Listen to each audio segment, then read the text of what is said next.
का सवाल और तबाही और बर्बादी ना हो तो फिर क्या हो जब कौम के हालात और नौजवानों के ये हालात हो जाए। पहुंचा उस वक्त में और डायरेक्ट स्टेज पे जाकर के कव्वाला का मैच छीना। चलो पीछे हटो। घबराई कव्वाला, पीछे हटी। मैंने मैच संभाला और कहने लगा कि तुम अच्छा नहीं कर रहे हो। किसे देखने आए हो, किसे सुनने आए हो? ए नौजवानों, कव्वाल और कव्वाला को बुलाने वाले, क्या तुम्हारे घरों में बेटियां हैं, बहनें हैं, मां है, बहन है? अगर है तो स्टेज पे लाकर बैठा हो। मुजफ्फर हुसैन उतर जाएगा, कुछ ना बोलेगा। लेकिन अगर तुम अपनी बहन को बहन समझते हो, बेटी को बेटी समझते हो, मां को मां समझते हो, तो ये कव्वाला भी किसी की बहन है, किसी की बेटी है। अगर तुम्हारी ये ख्वाहिश है कि मेरी मां बहनें पर्दे में रहे, तो इसे बेपर्दा करने को स्टेज पर क्यों लाए हो? अगर ईमान जिंदा है तो गैरत पैदा करो। और मैंने मजमे को ललकारते हुए कहा कि अगर ये नौजवान बेगैरत बेहया हो चुके हैं तो आपने अपनी गैरत को गिरवी क्यों रख दिया है? आप हया के पर्दे से क्यों निकलते चले जा रहे हैं? अपने घर के नौजवानों और बेटों को लगाम क्यों नहीं लगाते कि ऐसी महफिल मुनाकिद ना करें? और आखिरकार मैंने सामने बैठे हुए और मर्दों से ज्यादा औरतों को मैंने कहा कि तुम आई हो सुनने के लिए, एक बहन को देखने के लिए? बेपर्दा बैठी नाच गाने की महफिलों में जाने वाली को आई हो देखने और तमाशा देखने? तुम्हारी गैरत हया कहां है? तुम्हारा पर्दा कहां है? तुम्हारे एहसास का मुर्दा हो चुका है। इतना कहना था कि औरतों का मजमा फटा, मर्दों का मजमा फटा, मैदान खाली हो गए। और अल्हम्दुलिल्लाह इस हकीर गुनाहगार को कोशिशों का फल और समरा मिला कि अल्लाह ने कामयाबी अता फरमाई। सुभान अल्लाह, माशाअल्लाह। और उस इलाके में और भी कुछ जगहों पे इस तरह कव्वाल और कव्वाला की महफिलों के लोगों और बस्तियों ने कहा कि अब हम भी ऐसी महफिल मुनाकिद नहीं करेंगे, हम भी कव्वाली का मजमा नहीं करेंगे। अगर करना होगा तो महफिल मिलाद करेंगे, करना होगा तो जल शहीद मिलादुन नबी करेंगे। जरा हाथों को उठाएं, नारे तकबीर, नारे रिसालत, मसलके आला हजरत। इसलिए मेरे मिलत के नौजवानों, मेरे बुजुर्गों, हमें जरूरत इस बात की है कि हम अपनी गलतियों का इस्लाह खुद करें। सारी चीजों की जिम्मेदारी उलमा पे नहीं, आपकी भी जिम्मेदारी है कि अपने आप को आप संभालें। आपकी जिम्मेदारी है कि आप अपने आप को बेहतर रखें।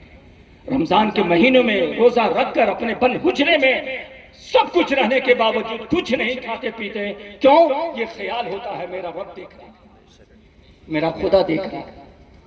रमजान के दिनों में आप न पानी पीते, न फल खाते, न मेवा खाते, न खाना खाते, जब तो सब कुछ मौजूद है, कोई देखने वाला नहीं। लेकिन ये ईमान कहता है मेरा खुदा तो देख रहा है, मेरा रब तो देख रहा है। गलत जगहों में जाने से पहले क्यों नहीं सोच लेते मेरा खुदा देख रहा है? अय्याशों नाच गाने की महफिलों में जाने से पहले क्यों नहीं सोच लेते कोई मेरा खुदा देख रहा है? दुनिया वाले क्या कहेंगे ना कहेंगे, छोड़ दो, मैं रब की नजर में कैसा रहूंगा, मेरा खुदा देख रहा है। मैं नबी पाक की उम्मत में हूं, नबी पाक की बारगाह में ये चेहरा लेकर कैसे जाऊंगा? मेरे रसूल देख रहे हैं, मेरा खुदा देख रहा है। क्यों नहीं ये ख्याल करते? क्यों नहीं ये ख्याल करते? ये दुनिया चंद दिन की है, चंद दिनों तक तुझे जिंदा रहना है। हम आए हैं फिर चले जाएंगे, और दोनों कांधे पर अल्लाह के फरिश्ते बैठे हैं। अगर ये ख्याल आता है कि कोई नहीं देख रहा है, कम से कम ये ख्याल कर लो कि किरामन कातिबीन तो देखो। दाहिने कांधे का फरिश्ता नेकियां लिख रहा है, बाएं कांधे का फरिश्ता हमारे गुनाहों को लिख रहा है। ये तो नहीं छूटेगा, ये तो देख रहे हैं। आखिरी बात पेश करो, बात तमाम करें। हजरत इमाम आज़म अबू हनीफा मस्जिद पहुंचे नमाज के लिए। एक नौजवान वजू कर रहा था। आप वजू के बाद नौजवान को बुलाकर कहते हैं, नौजवान अपने गुनाह से तौबा कर ले, अपने गुनाहों से तौबा कर ले। उस नौजवान ने कहा, इतने बड़े इमाम और मुझ पर इल्जाम लगा रहे, मुझ पर इल्जाम लगा रहे। इमाम आज़म अबू हनीफा फरमाते हैं मैं इल्जाम नहीं लगाता, तुम गुनाह करके आ रहे हो। नौजवान बिफर गया, इमाम आज़म बताओ मेरा क्या गुनाह है? फरमाते हैं तुम जिना और बदकारी करके आ रहे हो। नौजवान कांपने लगा, इमाम आज़म जिस जगह मैंने गुनाह किया है मेरे और उस लड़की के सिवा कोई तीसरा नहीं था, आपने कैसे समझ लिया कि मैं ये गुनाह करके आ रहा हूं? इमाम आज़म अबू हनीफा फरमाते हैं कि तुम्हारे वजू के पानी के कतरे से तुम्हारा गुनाह धुल धुल करके गिरा। रब ने करम फरमाया और तेरे वजू के कतरे के साथ साथ तेरे गुनाह धुल रहे थे। उन कतरों को देख करके मैंने समझा कि तू ये गुनाह करके आ रहा था, कदमों में गिर गया, तौबा किया। मेरे मिल्लत के नौजवानों, रब चाहता है कि तुम अच्छे हो जाओ, रब चाहता है कि बेहतर हो जाओ। तुम भी तो चाहो कि मैं बेहतर हो जाऊं, तुम भी तो कोशिश करो मैं कि अल्लाह का सच्चा और अच्छा बंदा हो जाऊं। इसलिए कि पूरी दुनिया मुखालिफ हो जाए तो हो जाए, लेकिन अल्लाह की नजर में कभी गुनाहगार ना बनाओ, क्योंकि दुनिया दुश्मन होती है तो होती है, अल्लाह का प्यारा जब बन जाओगे तो दुनिया के दुश्मन होने से कोई नुकसान नहीं है। लेकिन पूरी दुनिया के अजीज बन जाओ, बेहतर बन जाओ, अगर रब की नजर में अच्छे ना हो तो पूरी दुनिया की दोस्ती, रिफाकत और मोहब्बत बेकार सी नजर आएगी। इसलिए अच्छे हो जाओ, बेहतर हो जाओ, इनकलाब लाओ, मुआशरे को बेहतर बनाओ, उसके लिए खुद बेहतर होना होगा। हर कोई अपने घर से इस्लाह करे, हर कोई अपने दोस्त को बताए, हर कोई अपने भाई को बताए, हर कोई अपने बच्चों को बताए, हर कोई अपने उन्हें हालों को बताए। ये इस्लाम है, ये शरीयत है, ये बेहतरी है, ये बुराई है, ये खामी है।